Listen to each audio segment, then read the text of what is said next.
I am back, কিন্তু আমার ফিরে আসাটা এত বড় ব্যাপার না, যতটা বড় ব্যাপার হলো আমাদের ওটিসি রোমান রিংসের ফিরে আসা। তো হ্যাঁ, রোমান রিংস আর ডাব্লিউডাব্লিউই অফিসিয়ালি এটা অ্যানাউন্স করে দিয়েছে যে কবে আবার আমাদের রোমান রিংস ডাব্লিউডাব্লিউইতে ফিরে আসতে চলেছে। তো আমি তোমাদের অনেকদিন আগে বলেছিলাম যে রাসেলমেনিয়ার আগে ডাব্লিউডাব্লিউই অনেকগুলো ইন্টারন্যাশনাল ইভেন্ট করতে চলেছে, আর তার মধ্যেই দুটো ইভেন্ট হতে চলেছে বলকনা লন্ডন থেকে, যেটা হতে চলেছে স্ম্যাকডাউনের এপিসোড। আর সেই স্ম্যাকডাউনের এপিসোডেই যেগুলো হবে 21শে ফেব্রুয়ারি কেন বলছি, 21শে মার্চ আর 28শে মার্চ, সেই দুটো স্ম্যাকডাউনে রোমান রেংসের উপস্থিতি আমরা দেখতে পাবো। আর আমাদের এখানে সেই দুটো এপিসোড হবে 22শে মার্চ আর 29শে মার্চ, কিন্তু অফিসিয়ালি 21শে মার্চ আর 28শে মার্চের স্ম্যাকডাউনে রোমান রেংস তার উপস্থিতি অ্যানাউন্স করে দিয়েছে তার এক্স অ্যাকাউন্টের মাধ্যমে। তো হ্যাঁ, আমাদের OTC is back in business. কিন্তু এখন দেখার বিষয় এইটাই যে পরশু দিন মানে রবিবার যে স্ম্যাকডাউনের এপিসোডটা হতে চলেছে, সেইখানে আমাদের রোমান রেংস উপস্থিত থাকে কিনা বা ফিরে আসে কিনা। আর এই ভিডিওতে আমি করতে চলেছি এলিমিনেশন চেম্বারের প্রত্যেকটা ম্যাচের রেজাল্ট প্রেডিকশন। আর আমি তোমাদের এটা বলে রাখি, এগুলো শুধুমাত্র আমার পার্সোনাল রেজাল্ট প্রেডিকশন, আর আমি কখনোই এটা 100% দাবি করে বলছি না যে এইগুলোই এলিমিনেশন চেম্বারে হতে চলেছে। তাই এই কথাটাকে ভালোভাবে শুনে বুঝে তারপরে এই ভিডিওটা পুরোটা দেখো, কারণ তোমরা দেখছো Rachel entertainer. So let's start the entertainment.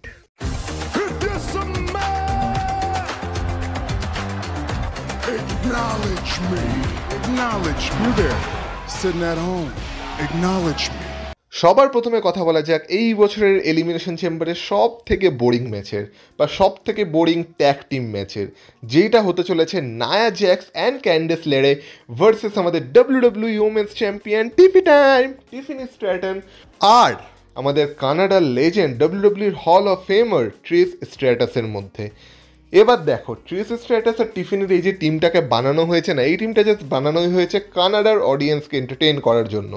কারণ কানাডাতে যেহেতু এলিমিনেশন চেম্বার হতে চলেছে, তাই সেখানের থেকে যেহেতু ট্রিস স্ট্র্যাটাস বিলং করে, তাই ট্রিস স্ট্র্যাটাসকে এই ম্যাচে অ্যানাউন্স করা হয়েছে বা এই ম্যাচে বুক করা হয়েছে কোনোভাবে। এবার এই ম্যাচের রেজাল্ট প্রেডিক্ট করা খুবই সহজ, আর এটা যেহেতু আমাদের ট্রিস স্ট্র্যাটাসের হোম টাউন, তাই এখানে আমাদের ট্রিস স্ট্র্যাটাসকে ডাব্লিউডাব্লিউই কখনোই হারাবে না। আর নায়া জ্যাক্স আর ক্যান্ডিস লেরের এই ম্যাচে জেতার কোনো রকম কোনো স্কোপ নেই, আনটিল অ্যান্ড আনলেস আমাদের শার্লেট ফ্লেয়ার এই ম্যাচে কোনো রকম কোনো হাঙ্গামা সৃষ্টি করে, কিন্তু আমার মনে হয় সেটার চান্স খুবই কম। আর এই কারণে আমার এই ম্যাচের রেজাল্ট প্রেডিকশন থাকবে টিফিনি স্ট্র্যাটন অ্যান্ড আমাদের হল অফ ফেমার ট্রিস স্ট্র্যাটাসের জন্য। আমার মনে হয় এদের টিমটাই এই ম্যাচটা জিতে যাবে, তাই এই ম্যাচটাকে নিয়ে আর বেশি টাইম ওয়েস্ট করার কোনো দরকার নেই।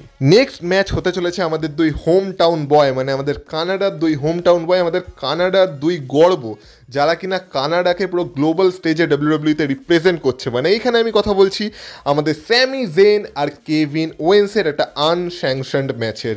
এবার দেখো, ম্যাচটা যেহেতু আনস্যাংশনড, তার জন্য ম্যাচে যা ইচ্ছা হতে পারে, যা ইচ্ছা মানে যা ইচ্ছা। আর কেভিন ওয়েন্স আর স্যামি জেন যদি চায়, তাহলে তারা যে কোনো লিমিট অবধি যেতে পারে। এই ম্যাচে কোনো রকম কোনো ডিসকোয়ালিফিকেশন নেই, তাই এই ম্যাচে যদি কেউ ইন্টারফেয়ার করে বা যদি কেউ ইন্টারফেয়ার নাও করে, যে কোনো ওয়েপন্স ব্যবহার করে, সব কিছু চলবে, সব কিছু মানে সব কিছু। এবার কথা হলো এই ম্যাচে জিতবে কে। এবার দেখো, এই বছরের এলিমিনেশন চেম্বার প্রেডিক্ট করা না সত্যি খুব মুশকিল, কারণ এই বছরের এলিমিনেশন চেম্বার যাই হোক না কেন আনপ্রেডিক্টেবল তো আছেই। এবার যেমন বললাম যে এই ম্যাচটা যেহেতু আনস্যাংশনড, তাই এই ম্যাচে যা ইচ্ছা হতে পারে, আর যা ইচ্ছা মানে যদি কোনো লেজেন্ড রিটার্ন করতে চায় সেটাও করতে পারে। আর আমার মনে হয় রয়্যাল রাম্বলে তো একটা ঘটনা ঘটেনি, কিন্তু যদি ডাব্লিউডাব্লিউই এলিমিনেশন চেম্বারকে মেমোরেবল বানাতে চায় আর রাসেলমেনিয়ার জন্য এই লেজেন্ডের সত্যি কোনো ম্যাচ বানাতে চায়, তাহলে এই লেজেন্ডের এই ম্যাচে রিটার্ন করা উচিত। আর হ্যাঁ, এখানে আমি কথা বলছি আমাদের ভাইপার র্যান্ডি অর্টনের। আর এইখানেও যদি র্যান্ডি অর্টন রিটার্ন না করে, আমি জানি না র্যান্ডি অর্টন এই বছর রাসেলমেনিয়াতে আদৌ কম্পিট করবে কি না, কিন্তু আমার তো মনে হয় র্যান্ডি অর্টনের রাসেলমেনিয়াতে কম্পিট করা উচিত। আর র্যান্ডি অর্টনের কোনো সিরিয়াস ইঞ্জুরি তো হয়নি, মানে রিয়েল ইঞ্জুরিই হয়নি, জাস্ট স্টোরি লাইনের জন্য ডাব্লিউডাব্লিউর বাইরে আছে র্যান্ডি অর্টন। তো আমার মনে হয় এই ম্যাচে অন্তত র্যান্ডি অর্টনের রিটার্ন করা দরকার, আর রিটার্ন করে কেভিন ওয়েন্সকে একটা শিক্ষা দেওয়া দরকার। তো আমার মনে হয় এই ম্যাচে র্যান্ডি অর্টন রিটার্ন করে কেভিন ওয়েন্সকে একটা শিক্ষা দিতে পারে, যার ফলে আমাদের স্যামি জেন হয়তো এই ম্যাচটা জিতে যেতে পারে। এবার হ্যাঁ, কেভিন ওয়েন্সের জন্য এটা খুব দুঃখের বিষয় যে এরকম একটা সুন্দর ক্যারেক্টার, এরকম একটা স্ট্রং ক্যারেক্টার নিয়েও Kevin Owens back to back match হেরেই যাচ্ছে, কিন্তু কী আর করা যাবে, কেভিন ওয়েন্সের ভাগ্যটাই এরকম। তো আমার মনে হয় কেভিন ওয়েন্সকে আরেকটা হার হয়তো মানে সহ্য করতে হতে পারে, আর যেটার কারণ মেবি র্যান্ডি অর্টন হলেও হতে পারে। আর যদি র্যান্ডি অর্টন রিটার্ন না করে আর এই ম্যাচে কোনো রকম কোনো ইন্টারফিয়ারেন্স না হয়, তাহলে এই ম্যাচে সত্যি বলতে 50-50 চান্স আছে, মানে কেভিন ওয়েন্সও জিততে পারে, স্যামি জেনও জিততে পারে। এবার রাসেলমেনিয়ায় কাকে স্ট্রং বুক করা হচ্ছে সেটার উপর নির্ভর করছে, কিন্তু যদি র্যান্ডি অর্টন রিটার্ন করে তাহলে আমার মনে হয় স্যামি জেনের এই ম্যাচে জেতার চান্স বেশি। তো যেহেতু এই ম্যাচটাই আনস্যাংশনড, তাই এই ম্যাচে আমার প্রেডিকশনটাকে আমি আনস্যাংশনডই রাখছি, কিন্তু তবু যদি কারো দিকে ঝুঁকতে হয় আমার মনে হয় স্যামি জেনের একটু বেটার চান্স আছে। তাই এই ম্যাচে আমার প্রেডিকশন থাকবে স্যামি জেনের দিকে, যদি র্যান্ডি অর্টন রিটার্ন করে। তো না হলে যেমন বললাম 50-50 চান্স দুজনেরই আছে। আর আনফর্চুনেটলি এই বছরের এলিমিনেশন চেম্বারের জন্য মাত্র 4টে ম্যাচই অ্যানাউন্স করা হয়েছে, আর 4টে ম্যাচই হবে। তো এর পরের যে দুটো ম্যাচ হতে চলেছে সেই দুটো ম্যাচই হতে চলেছে এলিমিনেশন চেম্বার ম্যাচ, যেখানে সবার প্রথমে কথা বলা যাক ওমেন্স এলিমিনেশন চেম্বার ম্যাচের। এবার দেখো, ওমেন্স এলিমিনেশন চেম্বার ম্যাচের এই বছরের যেই 6জন পার্টিসিপেন্টস আছে তারা হলো আমাদের Liv Morgan, Alexa Bliss, Bianca Belair, Naomi, Bayley আর রক্সেন পেরেজ। এবার রক্সেন পেরেজ তো এখানে পুরোপুরি নিউ কামার, কিন্তু যদি তোমরা এই ম্যাচের প্যাটার্নটাকে দেখো তাহলে আমরা কার সাথে কার ফিউড চলছে সেটা ভালো মতোই বুঝতে পারছি। ওই দিক থেকে রক্সেন পেরেজ আর বেলি নিজেদের মধ্যেই ঝামেলা করবে, আর এই নিজেদের মধ্যে ঝামেলার ফলে এরা দুইজন এলিমিনেট হতে পারে। তাছাড়া যদি আমরা বিয়াঙ্কা ব্লেয়ার আর নায়োমিকে দেখি, তাহলে বিয়াঙ্কা ব্লেয়ার আর নায়োমির তখন মেন স্টোরিতে যেই ফোকাস হওয়া উচিত সেটা হচ্ছে জেড কার্গিলকে কে অ্যাটাক করেছিল সেই স্টোরিটায়। আর আমার মনে হয় রেসলমেনিয়ার জন্য সেখান থেকে এটা গল্প বানানো হতে পারে, আর খুব তাড়াতাড়ি তাদের কাছ থেকে ওমেন্স ট্যাগ টিম চ্যাম্পিয়নশিপও মেবি চলে যেতে পারে। তো আমার মনে হয় তাদের ওই স্টোরিটায় বেশি ফোকাস করা উচিত, তাই এদেরকেও আমি এলিমিনেশন চেম্বার জিততে অতটা প্রেফার করবো না। ওই দিক থেকে যদি লিভ মর্গানের কথা বলা হয়, তাহলে লিভ মর্গানের রিয়া রিপ্লির ম্যাচ দেখে দেখে আমরা পাগল হয়ে গেছি। আবার রেসলমেনিয়াতে আমরা কেউই লিভ মর্গানের রিয়া রিপ্লির আর ম্যাচ দেখতে চাই না। তো লিভ মর্গানকেও আমার মনে হয় না এই বছরের এলিমিনেশন চেম্বার জেতানো দরকার বলে। এদের মধ্যে যা স্টোরি চলার ছিল সেটা ওভার হয়ে গেছে, আর এই স্টোরিটাকে টানার কোনো মানে হয় না। তো বেঁচে থাকলো আমাদের অ্যালেক্সা ব্লিস, কিন্তু অ্যালেক্সা ব্লিসের সাথেও প্রবলেম হচ্ছে এইটা যে অ্যালেক্সা ব্লিসের ফিউচার স্টোরি লাইন লিড করবে আঙ্কেল হাউডি আর হোয়াইট সিক্সের দিকে।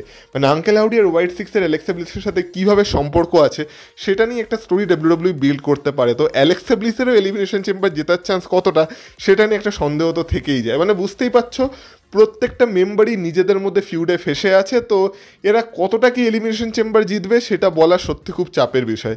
কিন্তু তবু আমার যদি কাউকে পিক করতে হয় বা যাকে আমি চাই এই বছর এলিমিনেশন চেম্বার জিতুক, সেটা হলো অ্যালেক্সা ব্লিস। কারণ আমি অ্যালেক্সা ব্লিসের রয়্যাল রাম্বলের রিটার্নের পর যে রিয়াকশনটা অ্যালেক্সা ব্লিস পেয়েছিল, আমার মনে হয় সেইটাকে কাজে লাগানো দরকার। অ্যালেক্সা ব্লিসকে একটা বড় মোমেন্ট দেওয়া দরকার, কারণ গত 2 বছর আমরা অ্যালেক্সা ব্লিসকে ডাব্লিউডাব্লিউতে দেখতেই পাইনি। আর যখন 2 বছর পর অ্যালেক্সা ব্লিস ফিরেছে, আমার মনে হয় সেই মোমেন্টামটাকে রাসেলমেনিয়াতেও কাজে লাগানো দরকার। কিন্তু ওই যে বললাম হোয়াইট সিক্সের একটা বিষয় ফেসে আছে মাঝখানে, তো সেখানের জন্য একটা প্রবলেম হতে পারে। আর রিউমার্সের যদি কথা শোনা হয়, তাহলে রিউমার্স তো এটাই বলছে যে এলিমিনেশন চেম্বার সম্ভবত বিয়াঙ্কা ব্লেয়ার জিততে পারে, আর বিয়াঙ্কা ব্লেয়ার জিতে রাসেলমেনিয়াতে বিয়াঙ্কা ব্লেয়ার ভার্সেস রিয়া রিপ্লির ম্যাচ হতে পারে। এবার দেখো ম্যাচটা মেবি বড় হবে, কিন্তু ওই যে বললাম আমার মনে হয় এই মুহূর্তে বিয়াঙ্কা ব্লেয়ার আর নায়োমি দুজনেরই ফোকাস হওয়া উচিত যে জেড কার্গিলের স্টোরি লাইনটার কী হবে সেই দিকে। মানে কে জেড কার্গিলকে অ্যাটাক করেছিল, কীভাবে তাদের ব্রেকআপ হবে, বা কী এর থেকে স্টোরি ডাব্লিউডাব্লিউ আমাদের দেখাবে সেই দিকে বেশি ফোকাস করা উচিত। তাই আমার মনে হয় না যে এই মুহূর্তে বিয়াঙ্কা ব্লেয়ারকে আবার চ্যাম্পিয়নশিপ পিকচারে আনা উচিত বলে। হ্যাঁ, একটা জিনিস হতে পারে যে যদি বিয়াঙ্কা ব্লেয়ার এলিমিনেশন চেম্বার জেতে, তাহলে বিয়াঙ্কা ব্লেয়ার আর রিয়া রিপ্লির ম্যাচ তো হচ্ছেই, কিন্তু এই ম্যাচে জেড কার্গিল আর নায়োমিকেও আবার অ্যাড করে দাও, মানে এটা একটা ফেটাল 4-ওয়ে ম্যাচ হয়ে যেতে পারে রাসেলমেনিয়ায়। এই একটা ওয়ে ডাব্লিউডাব্লিউ বের করতে পারে, কিন্তু সেটার আমি খুব বড় ফ্যান না। আমি পার্সোনালি অ্যালেক্সা ব্লিসকে দেখতে চাই যে অ্যালেক্সা ব্লিস এই বছর এলিমিনেশন চেম্বার জিতুক, তারপর হোয়াইট সিক্স আসুক না আসুক যা ইচ্ছা করুক, হোয়াইট সিক্সের সাথে থাকুক, হোয়াইট সিক্সের এগেনস্টে থাকুক অ্যালেক্সা ব্লিস, কিন্তু অন্তত যেন একটা চ্যাম্পিয়নশিপ ম্যাচে কম্পিট করতে পারে 2 বছর পর ডাব্লিউডাব্লিউতে ফিরে। আর সেটা যদি রিয়া রিপ্লির এগেনস্টে হয়, রিয়া রিপ্লি এমনি কাউকে ভয় পায় না, তো তার সামনে নিকি ক্রস চলে আসুক, আঙ্কেল হাউডি চলে আসুক, বা অ্যালেক্সা ব্লিসের ভূত চলে আসুক, আমার মনে হয় না যে রিয়া রিপ্লি তাকেও ভয় পাবে বলে। তো একটা ভালো স্টোরি বিল্ড আপ করা যেতে পারে। তাই আমি পার্সোনালি চাই যাতে অ্যালেক্সা ব্লিস এলিমিনেশন চেম্বার ম্যাচটা জেতে। তাই আমার প্রেডিকশন থাকবে অ্যালেক্সা ব্লিসের দিকে। মানে আমি চাইবো যে অ্যালেক্সা ব্লিস যেন এলিমিনেশন চেম্বার জিতে যায়, কিন্তু ওই যে বললাম রিউমার্স তো বলছে অন্য কথা। এবার রিউমার্সের কথা শুনলে তো বিয়াঙ্কা ব্লেয়ারও জিততে পারে, কিন্তু আমার প্রেডিকশন অ্যালেক্সা ব্লিসের সাথেই আছে, আর অ্যালেক্সা ব্লিসের সাথেই থাকবে এই ম্যাচের জন্য অন্তত। এছাড়া আমরা ট্র্যাভিস স্কটকেও এলিমিনেশন চেম্বারে দেখতে পাবো। এবার সে এসে কী করবে আমার সত্যি ধারণার বাইরে, কারণ আমার এই বিষয়ে সত্যি কোনো ধারণা নেই সেইভাবে। কিন্তু যেই বিষয়ে ধারণা আছে সেটা হলো আমাদের এলিমিনেশন চেম্বারের মেন ইভেন্ট, মানে আমাদের মেন্স এলিমিনেশন চেম্বার ম্যাচ। এবার এই বছরের মেন্স এলিমিনেশন চেম্বার ম্যাচে আছে কারা আগে সেটা দেখে নিই। তো এই বছরের মেন্স এলিমিনেশন চেম্বারে যেই 6 জন আছে সেই 6 জনই মানেই মানে সুপারস্টার, যার মধ্যে প্রথম নাম হচ্ছে আমাদের সি নেশন লিডার জন সিনার, সেকেন্ড নাম হচ্ছে আমাদের best in the world CM পাঙ্কের, থার্ড নাম হচ্ছে আমাদের স্কটিশ সাইকোপ্যাথ ড্রিউ ম্যাকিনটায়ারের, ফোর্থ নাম হচ্ছে আমাদের সেথ ফ্রিকিন রলিন্সের, ফিফথ নাম হচ্ছে আমাদের ম্যাভরিক লোগান পলের, আর 6 নম্বরে আছে ড্যামিয়ান প্রিস্ট।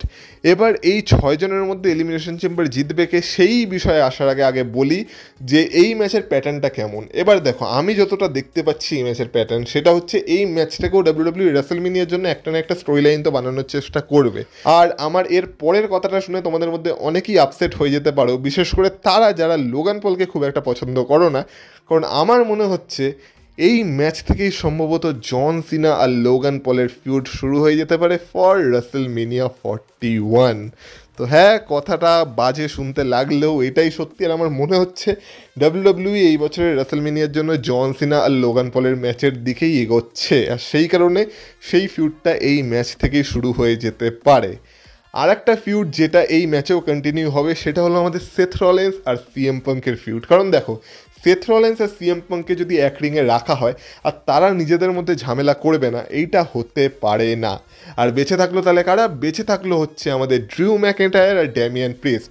আর তোমাদের আমি কিছুদিন আগে একটা ভিডিওতে বলেছিলাম যে এদের মধ্যেও রাসেলমেনিয়ায় ম্যাচের কথা উঠছিল, কিন্তু পরে WWE ব্যাকস্টেজে প্ল্যানস পাল্টে দেয়, কারণ মানে ইন্টারনেটের লোকজন এই ম্যাচটাকে অতটা প্রেফার করছে না, কারণ তারা ভাবছে যে ড্যামিয়ান প্রিস্ট ভালো সুপারস্টার হলেও রাসেলমেনিয়ার জন্য ড্রিউ ম্যাকিনটায়ার আর ড্যামিয়ান প্রিস্ট ওরকম বড় লেভেলের কোনো ম্যাচ না, তাই রাসেলমেনিয়ায় ড্রিউ ম্যাকিনটায়ার আরও বেটার কিছু ডিজার্ভ করে। তো সেই কারণে এই ম্যাচের প্ল্যানস আপাতত ক্যান্সেল করে দেওয়া হয়েছে, কিন্তু যেহেতু কথা উঠেছিল তাই এদের মধ্যে কিছু না কিছু তো আমরা দেখতে পাবো।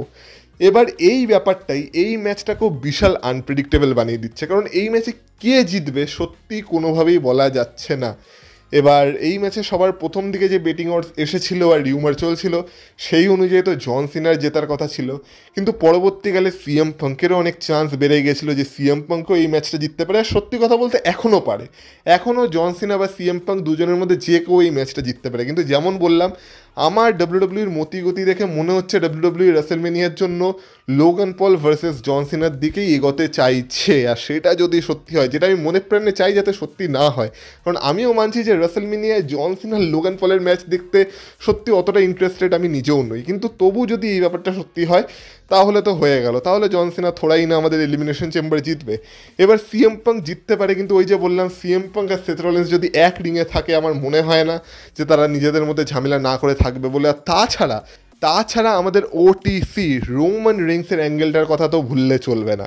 আর যেমন আমি ভিডিও শুরুতে বলছিলাম যে এটাও দেখার বিষয় হবে যে এই ম্যাচের মাঝখানে রোমান রিংস কোনোভাবে ইন্টারফেয়ার করে কিনা, কারণ এই ম্যাচের মাঝখানে যদি রোমান রিংস ইন্টারফেয়ার করে তার একটাই উদ্দেশ্য থাকবে, সেটা হচ্ছে সেথ রলিন্সকে একটা শিক্ষা দেওয়া, আর সেথ রলিন্সের পাশাপাশি CM পাঙ্ককেও একটা শিক্ষা দেওয়া। কারণ প্রথম কথা হচ্ছে CM পাঙ্ককে কেন শিক্ষা দেবে, কারণ CM পাঙ্ক তাকে রয়্যাল রাম্বল থেকে এলিমিনেট করেছিল, আর এলিমিনেট হওয়ার পর সেথ রলিন্স কী করেছিল সেটা তো আমরা সবাই জানি।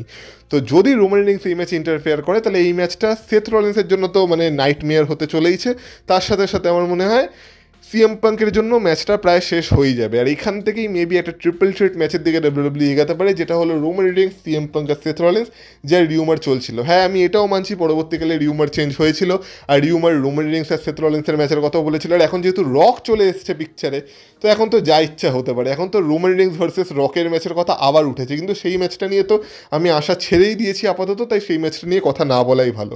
তো এইভাবে যদি সব মিলিয়ে দেখা যায় তাহলে সত্যি বলতে এই ম্যাচে কে জিতবে এটা প্রেডিক্ট করা মুশকিল। তাই এই ম্যাচে আমিও মানে এই ম্যাচের প্রেডিকশন আমি তোমাদের উপর ছাড়লাম, কিন্তু আমার যদি কথা বলো যে আমি কাদেরকে দেখতে চাই এই ম্যাচটা জিতুক, তাহলে আমি 3 জনের নাম বলবো, আর এই 3 জনের মধ্যে যদি কেউ জেতে আমি পার্সোনালি খুব আনন্দ পাবো, যেটা হচ্ছে জন সিনা, CM পাঙ্ক তো থাকছেই, আর তার সাথে সাথে ড্রিউ ম্যাকিনটায়ার। কারণ কোডি রোডসের ওই যে সোল বিক্রি করা বা আত্মা বিক্রি করার কথা যেটা উঠেছে, সেইটার জন্য এই ম্যাচে সম্ভবত ড্রিউ ম্যাকিনটায়ারও জিতে যেতে পারে কোনোভাবে। কীভাবে জিতবে সেটা নিয়ে পরে কথা হবে, কিন্তু হ্যাঁ জিততে পারে। তো এই জন্য এই 3টে নামই আমার প্রেডিকশানে থাকবে, যে জন সিনা, না হয় ড্রিউ ম্যাকেন্টায়ার আর না হয় সিএম পাঙ্ক। এদের মধ্যে কেউ যদি এই বছর এলিমিনেশন চেম্বার জেতে তাহলে আই এম হ্যাপি। তো দেখা যাক কে যেতে, বাকি প্রেডিকশন তোমাদের হাতে ছেড়লাম, কারণ এই ম্যাচটা সত্যি বিশাল আনপ্রেডিক্টেবল। তো এই ম্যাচগুলো বাদে আরেকটা যে সেগমেন্ট এলিমিনেশন চেম্বারে হতে চলেছে সেটা হলো রক আর কোডি রোডসের সেগমেন্ট, যে কোডি রোডস তার সোল বা তার আত্মাকে রকের কাছে বিক্রি করবে কিনা। আর সেইটারই ফাইনাল টাইম রক কোডি রোডসকে দিয়েছে এলিমিনেশন চেম্বার অব্দি। আর এলিমিনেশন চেম্বারে কোডি রোডসের ফাইনাল ডিসিশন কী সেটা কোডি রোডস রককে জানাবে। এবার এই বিষয় মানে এই সেগমেন্টে কী কী হতে পারে সেটা নিয়ে আমি একটা পুরো আলাদা ভিডিও বানাচ্ছি, যেটা তোমরা কালকে চ্যানেলে দেখতে পেয়ে যাবে, মানে স্ম্যাকডাউন চলাকালীন বা স্ম্যাকডাউনের পরে সেই ভিডিওটা চ্যানেলে আপলোড করে দেবো। তো সেই ভিডিওটার জন্য অপেক্ষা করো। আর আপাতত এই ভিডিওটা এই অবধি থাক। আর এই ছিল আমার এলিমিনেশন চেম্বারের প্রত্যেকটা ম্যাচের প্রেডিকশন। এবার তোমরা বলো, তোমরাও কি আমার সাথে একমত, নাকি তোমরা অন্য কাউকে জিততে দেখতে চাও? মানে তোমাদের প্রেডিকশন তোমরা কমেন্ট বক্সে কমেন্ট করে বলতে পারো। আর বাকি যদি ভিডিওটা তোমাদের ভালো লেগে থাকে তো ভিডিওটা একটা লাইক করে দিয়েছো, আর এই চ্যানেলে যদি নতুন হয়ে থাকো তো প্লিজ চ্যানেলটাকে সাবস্ক্রাইব করে দিয়েছো। আর বাকি তোমরা যদি আমাকে ইনস্টাগ্রামে ফলো করতে চাও তার লিঙ্ক পেয়ে যাবে তোমরা এই ভিডিওর ডিসক্রিপশনে, তো সেখান থেকে তোমরা আমাকে ফলো করে আসতে পারো। তাহলে তোমাদের সাথে কথা হবে আবার পরের ভিডিওতে। ততক্ষণ তোমরা ভালো থেকো, টাটা।